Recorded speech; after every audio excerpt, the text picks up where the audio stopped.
let me ask you all a question. Teens, when should the engagement and the motivation begin? At the start of the course, at the start of the lesson, or as they leave the classroom? What do you think? Any ideas? Thank you very much. Lots of people answering start of the course, definitely. In fact, it is a little bit of a trick question because, to be perfectly honest, for me, it should begin at all of these moments. Certainly at the start of the course, when they join us for the first time. Often students are quite motivated at the start of the course because everything could be new for them. Please bear in mind my teaching context. I work in academies, so I'm dealing with children who come to learn English usually after school. What does this mean? It means that they could be very tired. It also means that they could be sent here by their parents, but it also means that often they enjoy coming, they're motivated, and they often repeat year after year. But we have a new class each year. We don't tend to repeat courses. We work with a new group of students, and I think it's very important that obviously we motivate them at the start of the course. At the start of the lesson, when they come in, very important that we immediately begin with a motivating activity. I always try to begin with an oral fluency activity to get them speaking in English, to get them to sort of switch the chip and to be in the English zone. And that's something that we'll be looking at in a moment. Also, as they leave the classroom, we don't want students to be leaving the classroom feeling very stressed, shall we say, about perhaps the amount of homework that you've given them. I don't know about in your context, but I'm sure it's very similar to mine that students have a lot of exams to do at school, as well as perhaps preparing for preliminary or first certificate, etc., outside of school. And they are often feeling a little bit overloaded. So I always try to have them leave the classroom with a clear idea of what they need to do at home, but also with a motivating activity to make them feel good and get them wanting to come back, of course. Okay. Now, there are quite a few questions about, is it about inner motivation? Some very nice questions coming in there. I think motivation, clearly we have the inner motivation, the intrinsic motivation, which some students, particularly those who are good at English, shall we say, bring into the classroom. But I think it's very important that those who have come to class, particularly because they've been sent by their parents, because they need to improve, etc., or have been sent to class and for them it is another lesson at the end of the day, that we engage them and that we turn that extrinsic motivation, which they may have, into intrinsic motivation because they feel successful and fulfilled in what they're doing in class and they can see progress. Okay, so let's have a look at an activity which I'd like you to do with me. In my session today, we'll be doing some activities and I'll be asking you to participate. So thank you very much for any cooperation. Okay, so here is some information about me. As you can see, you have some numbers. 29 years referring to a job, 26 years referring to a place, 15 years referring to sport, 16 referring to my family, 7 referring to music, and 14 to 16-year-olds referring to a class. Could you have a look at these numbers and think, what could they be about? Why are they relevant for me? Okay, so could you make some predictions? I will just give you a few seconds to do that. What do you think this could all be about? Okay, talking about different aspects of my life: job, place, sport, family, music, and a class. Oh, there's some fantastic predictions coming in. Someone says I may have been jogging for the last 15 years. Somebody talks about me living in the same place for 26 years. Someone saying 16 years of marriage. Someone is saying I have a 16-year-old child. Someone is asking if I've been living in Spain for 26 years. Oh, I love the one who says 14 to 16-year-old your age. I wish. That's a lovely prediction, but unfortunately that one is not true. Okay. So many interesting predictions. Okay, well, I'm going to now tell you a little bit about myself, and you can listen and find out the answers, okay, and see how correct you were with your predictions. So I first started teaching English in 1991. This is when I did my initial training course in Bristol in England, which is the city which my family are originally from. And after doing my training course, I moved to Japan, where I taught English for 2 years. And that was an amazing experience, very fulfilling. I learned a lot about being a teacher, but I also learned an awful lot about the Japanese culture, the Japanese people. It gave me the opportunity to travel, to visit different areas of Japan, etc. And also different parts of Asia. I was very fortunate. And then, after 2 years in Japan, in 1994, I moved here to Spain. And I began teaching in Cordoba, which is a city, a medium-sized city, about 80 miles from Seville, where I am based. And I worked and was very happy working in Cordoba at International House there for 5 years, where I taught teenagers, children, adults, completed my Delta course, etc. And I was there for 5 years. And then in 1999, I moved here to Seville, where I have been working ever since at International House here. And as I mentioned before, not only working on teacher training courses, but also teaching students of different ages. In my free time, I love traveling. I'm sure many of you feel the same. And I also enjoy going to the gym. I'd like to say that I've been going to the gym for 15 years, but that's not true. In fact, it's something I've been doing a lot recently. I've lost quite a lot of weight, very proud of myself. But the main reason why I love sport is I have 2 older brothers, and from a very young age, they took me to watch a lot of football matches. And when I moved to Seville, I started watching Sevilla, and in 2005, I got my Seville season ticket holder. And that is one of the things that I do in my free time. I spend a lot of time watching Sevilla Football Club, have made lots of Spanish friends through that, etc. In terms of family, well, I have a big family, and I have in the UK 7 nephews and nieces, and a lot of them are now grown up and they have children. And in total, there are 14 of them. And here in Spain, I also have 2 Spanish nephews and nieces. So as you can imagine, when it comes to birthdays and Christmas, it can be rather expensive. Okay. And finally, I should also mention my other hobby, music. I love listening to music, and I always try to go to concerts. And last year, I was lucky enough to go to a good number of concerts, usually Spanish groups. I like to listen to the local music scene, and I think in total, I went to 7 concerts last year. So there's some information about me. Hopefully it has helped you to check your predictions. Some of you were right about some of these numbers, well done. Some others have different ideas. I really like some of your ideas, but they weren't exactly the ones that I was then telling you about. Let's have a look then. Let's just check together.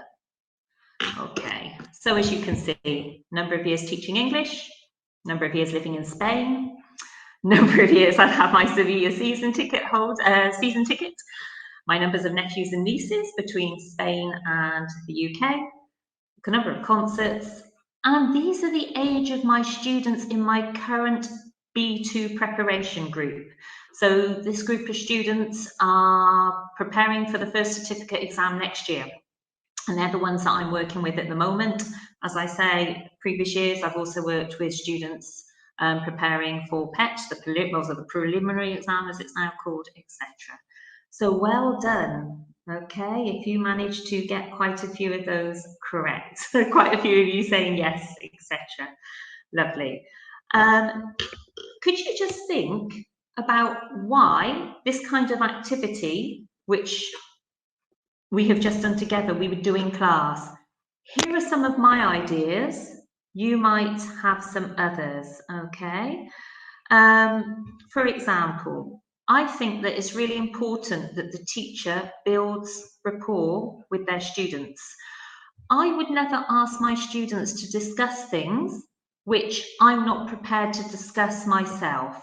So I did reveal quite a lot of information there about myself, and I'm quite happy to do that with my students. I want them to know me as a person, not just as a teacher, because I think if you can build engagement and mutual trust, it also aids you with areas of class management, etc. Whereas if you're just seen as this authority figure, then it doesn't always have the most positive effect when it comes to class management, etc. There's a few people saying that they can't hear me very well, and there's some disturbance. I just thought I'd mention that in case anything can be done about that. I think it's all clear at this end. Going back to why do this activity in class, I always find that students tend to come into class and that they sit with their friends and they tend to work with the same people. I'm sure you do activities where we try to move them around and get them to work with other people. I think it's really important to help the students to see that actually somebody who they may not typically work with or is not within their friends group might have a lot in common with them. And I think that this kind of activity where they share information may aid them to see that in fact they've got more in common than they realise, helps to build a rapport within the class, etc. Another aim here, but this is an aim obviously as a teacher, is these kinds of activities in which students are using a range of language freely, talking about the present, i.e. hobbies, family, talking about the past possibly, I mean I talked to you about my previous teaching experience, etc., allows you to listen into their use of language, and it allows you to see which areas of grammar they're using well, which they're having more problems with, maybe which they're not using as well. It helps you to spot gaps in their language. Also, it allows you to see the range of vocabulary that they are using, to identify those typical problems. For example, here in Spain, we often have issues with things like adjective order, use of certain present perfect, the use of the present perfect for incomplete time, for example, and it allows you to see what students are using well and what they're not using. Okay. I think the prediction element is fun. It engages the students, it motivates them to listen to you as the teacher and also to listen to each other. I would get the students to do this activity exactly the same as I did with you, and I would get them to write down the numbers which are relevant for them, to show them to another student. I would get them perhaps mixing and mingling out of their seats, working with a student that they don't actually work with usually, because also you don't want them to be working with somebody who's going to know all of the answers either, and get them to make predictions, get them to tell each other, to interact, etc. Also, all of the sort of topics which we just mentioned are the sorts of things that they might be asked about in oral exams at the start of the preliminary exam and the first two parts, also first certificate, etc. This also means that they get the opportunity to share the sort of information for you to listen to how they're using the language and then to help them prepare a little bit better for the oral exam. A couple of people are sending me messages saying that they couldn't see the slide earlier. I'll just show you it again if I can. Here we are. So I gave this information about me, and the students needed to make predictions. What could this be relevant for? I then told you about myself. You all listened out, identified why these numbers were relevant, and now we've just been talking about why do this kind of activity in class. Okay, thank you. So hopefully that is a useful activity for you. Moving on, let's hope that this connects up okay. Okay, so I also think that prediction is a useful skill to develop, not only to engage students, but also it's one that we really do need to encourage them to use when they are approaching exams. because so often we're giving them activities such as this reading skills activity from the preliminary exam, whereby they're having to read information, match up to other pieces of information. And quite often, looking at all the possible answers can be distracting.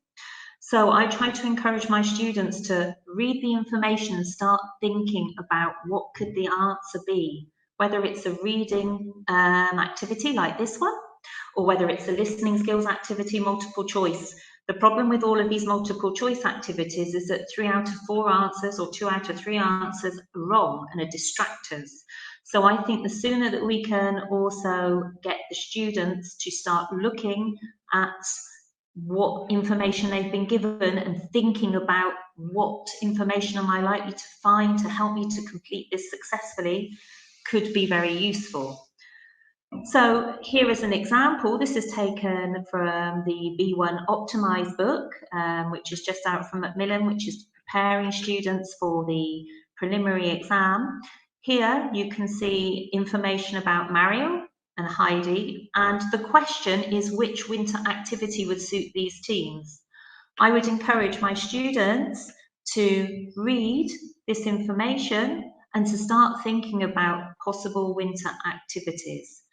Some of you are beginning to give ideas already. Could you just have a quick look? What kind of winter activity do you think could suit Mario? And what kind of winter activity do you think could suit Heidi? Okay, just give it some thought. Lovely, some ideas coming through. Maybe Heidi likes climbing and snowboarding. How about Mario? Oh, Mario could possibly go to the aquarium. Weights for Heidi. Okay, lovely. Mario, indoor swimming. Lovely. Got some good ideas coming through here. So, of course, you get your students to make predictions, and then you think, okay, now they need to look at the possible options. But hopefully, those predictions will help them to recognize an answer which is similar to what they've already thought of and help them to dismiss distractors more easily. Okay, Mario indoor skating, ice hockey, lovely. Let's have a look at the options. These are the options given: sledging, ice skating, 10-pin bowling, indoor rock climbing, curling, winter photography, the aquarium, and board games. Okay, so this was the information given. Now, in the book, you've got a description of each of these activities in more detail. I haven't included it in the slide because it would be too much information to read. Okay, but we just go back again. So Mario would like to learn something about environmental problems. He doesn't want to be outside. He's interested in sea life and like to study it one day. Heidi enjoys being outdoors, but does not want to when it's cold.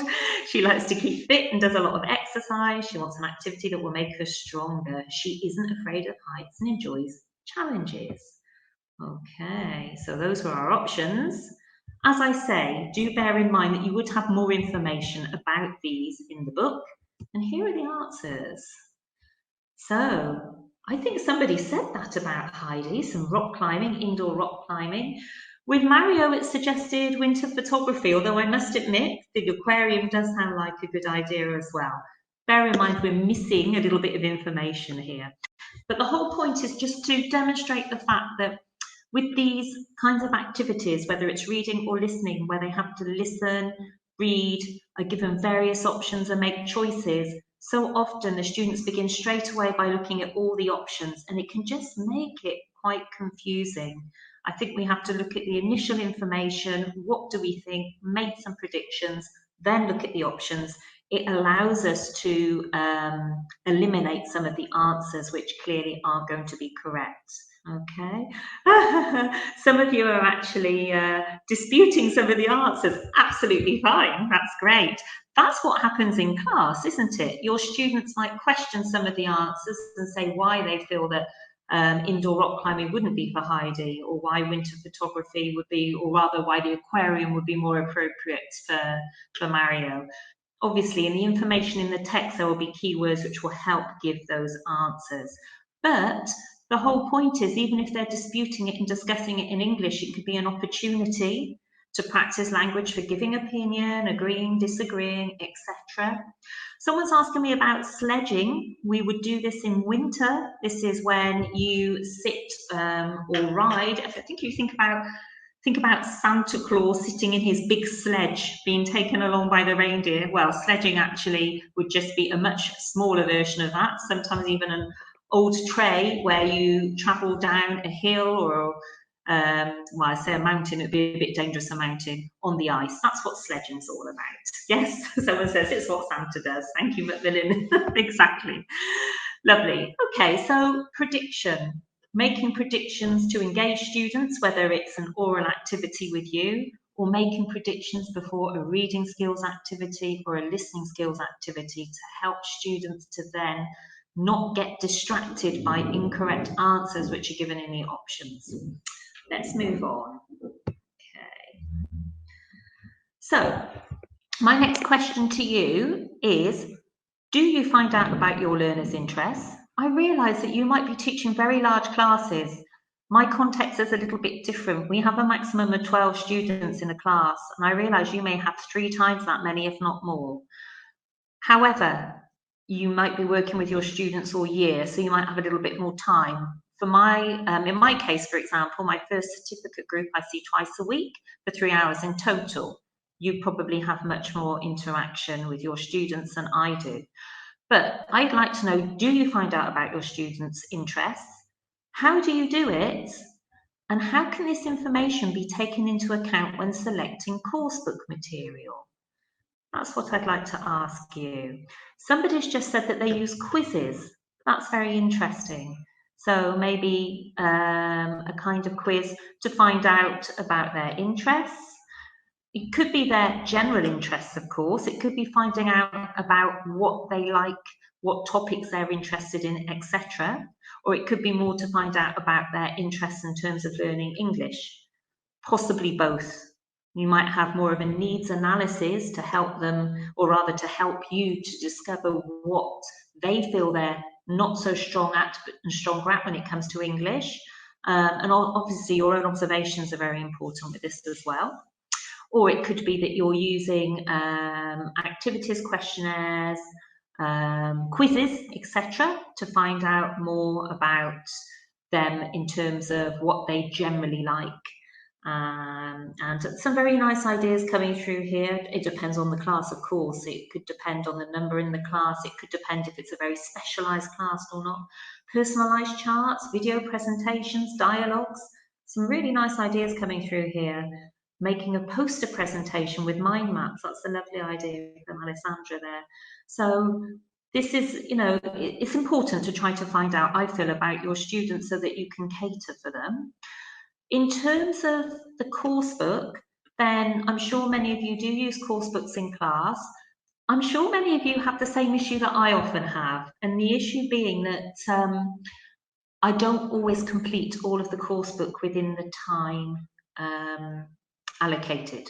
So I might be using a course book which has 12 units, and due to the fact that we might do additional exam practice, the fact that we also perhaps do other fluency type activities and some lessons using supplementary materials, I might find that I only get to the end of unit 9 or 10, when in fact it is important to cover everything in the book in terms of perhaps the areas of grammar and lexis, vocabulary, which could well come up on the course and in the exam.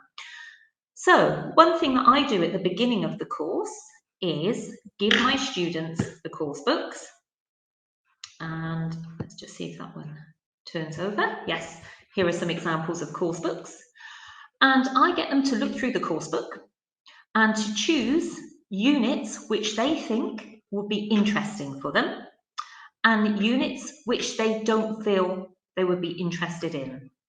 Now, in terms of what the criteria is for doing this, I let them decide. Many of them choose the units based on the topics, okay? So it could be that they see a unit on the environment, which they find interesting, a unit on travel, which they find interesting, maybe a unit on extreme sports, which they don't find interesting. So it could be that they rank the units according to the things which they find interesting topic-wise. And then they do the same with three units which they don't find so interesting.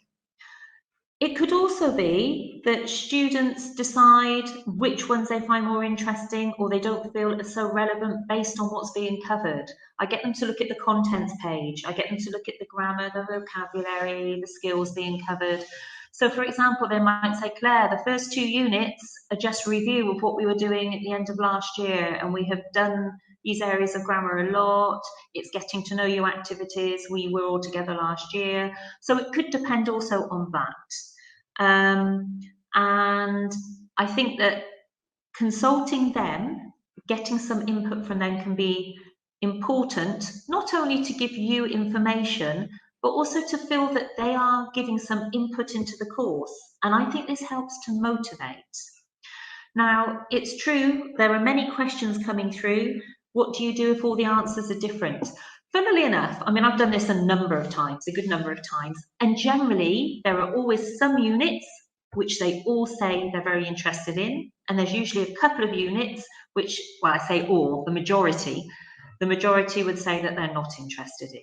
So it's true to say that it is an effective activity. I think it also does allow you to find out about specific students and something that they might be particularly interested in, which nobody else is, if it's a topic. And then you can always consider that when you're giving homework activities. You might give some personalized text so that you are giving them a text, maybe a vocabulary closed text, one of the texts which we have in the reading and use of English papers, where they have to read and choose which is the most appropriate piece of vocabulary for the gap. Maybe you can find one which is on a topic that they're interested in, etc. Okay. Somebody's asking questions about what if the texts rely on sequential instruction? That's a very good point. What I'm saying is don't ignore what's in those units. If you decide not to do the unit from the book, I'm not saying ignore the grammar, ignore the lexis, but maybe you need to think of another way in which it can be introduced. Maybe using some of those topics which you've discovered they're interested in when you've done your questionnaires, your quizzes, etc. Does it involve some extra work for the teacher? Yes, it does. But I think you'll find that the level of motivation, etc., will be higher if you're using a personalised context to introduce an area of grammar, which makes it more memorable. And with that being the case, it then means that students are more likely to remember your marker sentences, your key sentences, which contain examples of the grammar. And it makes it more accessible to them, rather than using perhaps a topic in a book which none of them say they're interested in. Okay, something for you to experiment with. It may work, it may not, it might be difficult when you have such large classes, I understand that.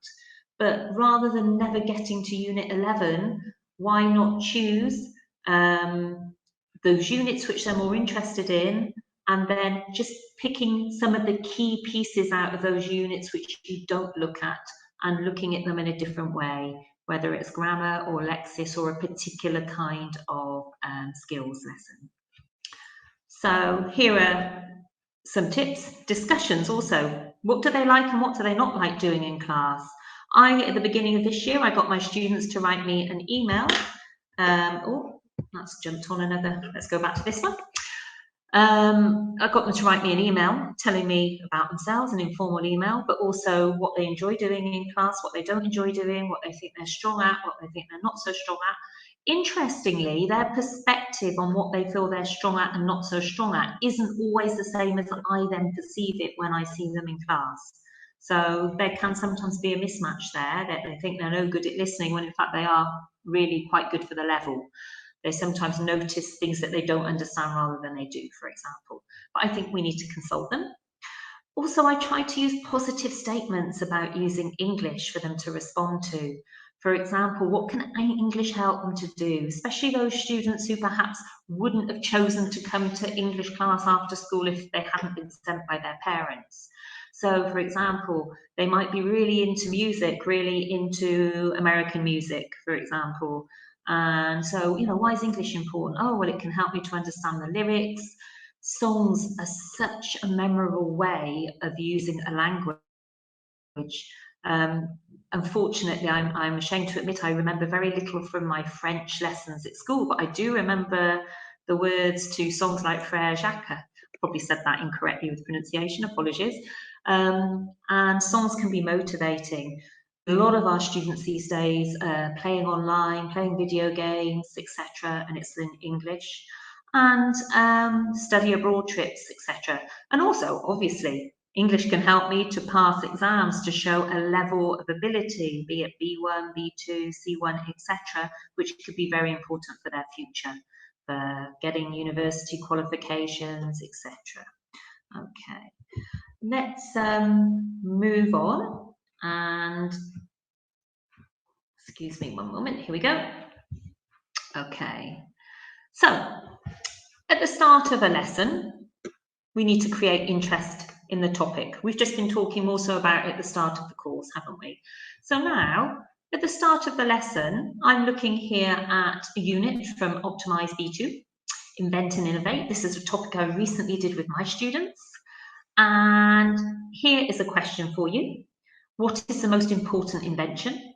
Do you think it's the light bulb, the wheel, the computer, or the mobile phone?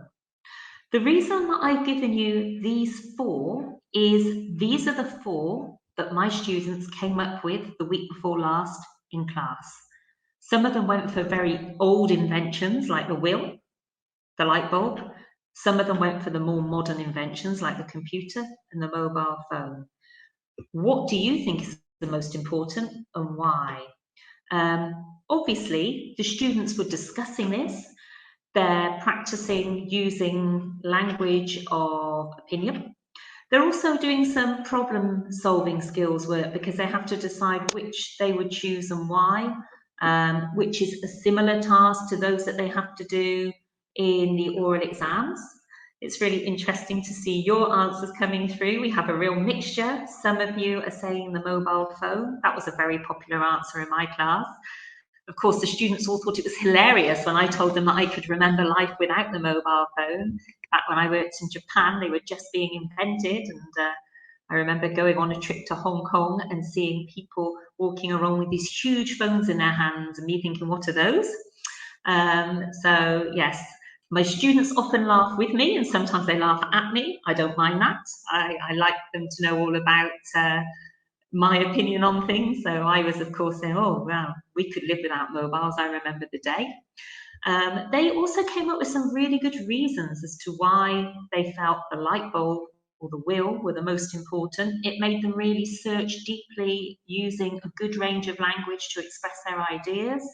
And this was, as I say, the sort of definitive list that they came up with because it was, let's try and find the top four.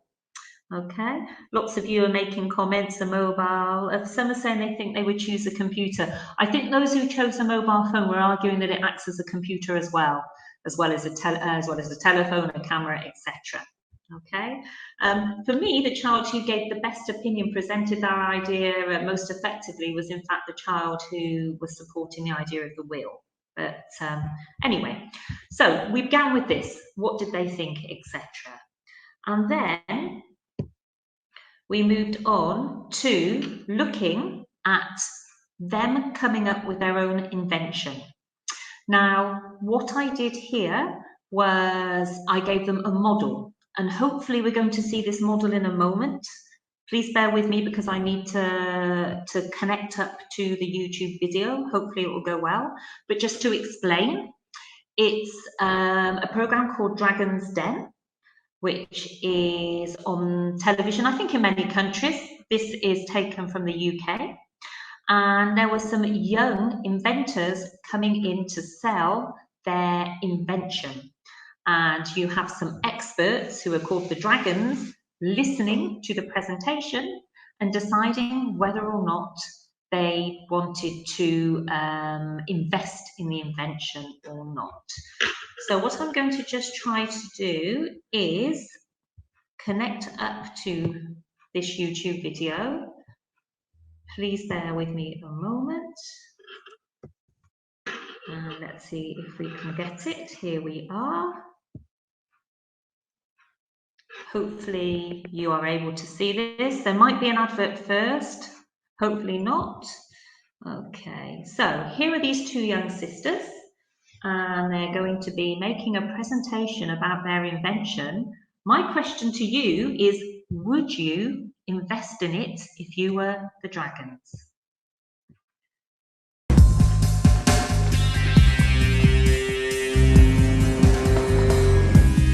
Can you all see it? I'm Kate Ballantyne, and this is my sister Sky. We're here today to ask for £25,000 in return for 10% of our company, Crikey Bikey Limited. Our company has two directors, my mum, Ali Ballantyne, and a family friend, Jeremy Wilson. Sky and I both hold 50% of the shares. We started our company because we really believe that our harness can help teach children how to ride their bikes much quicker. When I heard that my holiday homework was to invent something for a school technology competition, I thought, wow, I'm really going to go for this. I was wondering what to do when I noticed a man teaching his son to ride a bike in the park. The man was struggling because he was bent over holding the back of the seat and the handlebars, and he was getting a bad back. Sky created the Crikey Bikey harness, a harness with a handle on the back, which allows the adult to run with a straight back. If the child wobbles, they can feel the safety of the harness around them. We have registered the Crikey Bikey trademarks. We know that our product is unique because we have applied for a UK patent and we have asked for it to be accelerated. We'd now like to invite on our directors to help us answer any questions you may have. Thank you.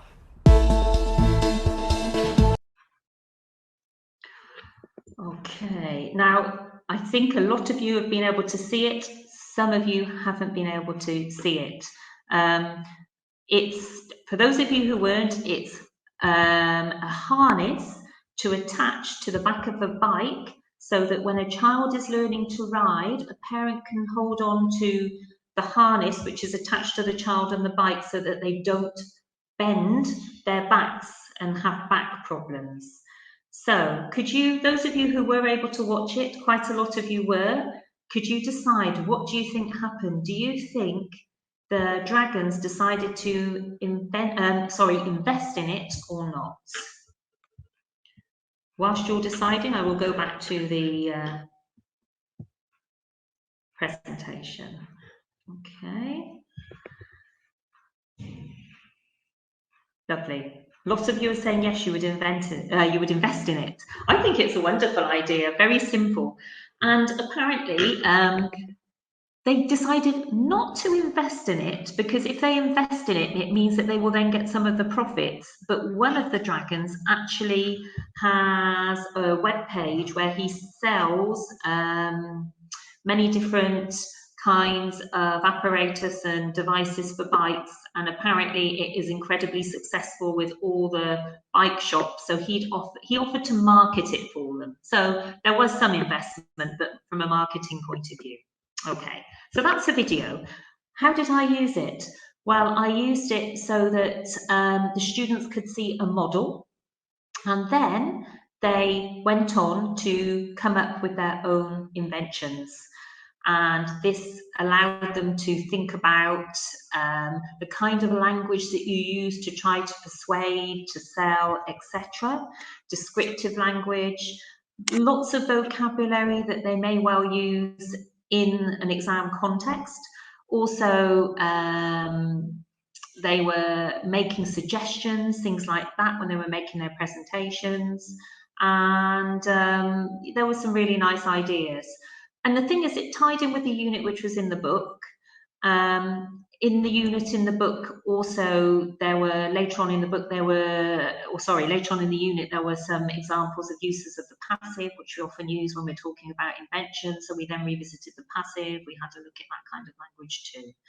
And it was just a way of bringing the topic to life, to get them to use some language. We focused, of course, on some of the language which was being used, including some phrasal verbs, language of persuasion, language of making suggestions, etc. I'm being asked, do you build the language up on the board? Yes, what I actually did in this lesson is we had different exponents of language up on the board, and they also had a handout. They also had a handout to take away. and they had to match up the examples with the function. So for example, to convince, to make a suggestion. They also had match-up activities for things like the phrasal verbs, etc. And they worked together on this. We looked at the language. I helped them with the pronunciation, because of course what we want them to do is we then want them to use this language when they're making their presentation. So it's important that they know how to use the language, not only how it sounds, but things like the intonation, etc. I think one of the reasons why these two young girls made such a good presentation was because of the way that they were able to stress keywords, their intonation, etc. And it was a lesson which I felt worked well, tied in nicely with the topic in the book, led on to a focus on things such as passives. Okay, hope you found it useful. Let's move on. For those of you who are joining us now, I'm afraid I started rather late because of a problem with a connection. Hopefully we still have time to do a couple of activities. I will just confirm the time which we will be finishing. Okay, the next speaker needs to speak very shortly, apparently. All right, okay, so I will be wrapping up just in a moment, okay? This activity here is taken from a video which many of you might be familiar with. It's a very well-known film, and there's a scene whereby a man has been left to babysit, a man called Greg, who has no idea how to babysit, and the baby won't stop crying. And therefore, we watch the video, we decide what the problem is, and we decide what kind of grammar area this could be exploited for. Some of you may well be familiar with this clip. I'm afraid I don't have time to play it now. I'm so sorry about that. But this poor man trying to get this baby to stop crying, and in his frustration, he says a bad word. And what happens? The baby, who is just about to learn to speak, hears a bad word and starts repeating it again and again. And it's the baby's first word. So if you put into YouTube, Meet the Fockers baby's first word, this scene comes up. It's very funny. And the man, of course, is really worried that this baby is going to produce this word with the parents, which of course is what happens. But then we look at the language that we can use, language to reflect hypothetically. Third conditional, wishes, he should have, he shouldn't have. Greg wishes he hadn't agreed to babysit. If only he hadn't said that bad word. He should, he shouldn't have tried to stop the baby from crying. He could have picked the baby up, etc. I use this with my teens. This was with a preliminary level class. It's a difficult area of grammar. They really remembered. We looked at the third conditional. Yeah, if Greg hadn't said the bad word, the baby wouldn't have repeated it. They remembered the sentence. We looked at the structure.